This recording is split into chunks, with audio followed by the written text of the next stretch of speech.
તો મિત્રો આજે આવી ગયા છીએ આપણે રાપરમાં થોડુંક આ બાજુ વગડા જેવું છે।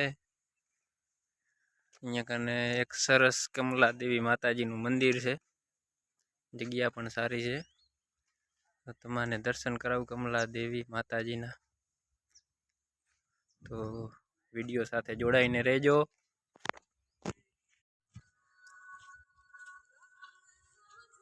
આ છે કમલા દેવી માતાજીનું મંદિર। આપણા મિત્ર છે શનિભાઈ શક્તિભાઈ। જય માતાજી, જય માતાજી।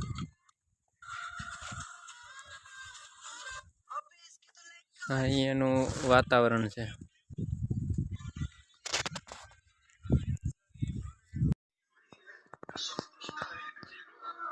જય માતાજી।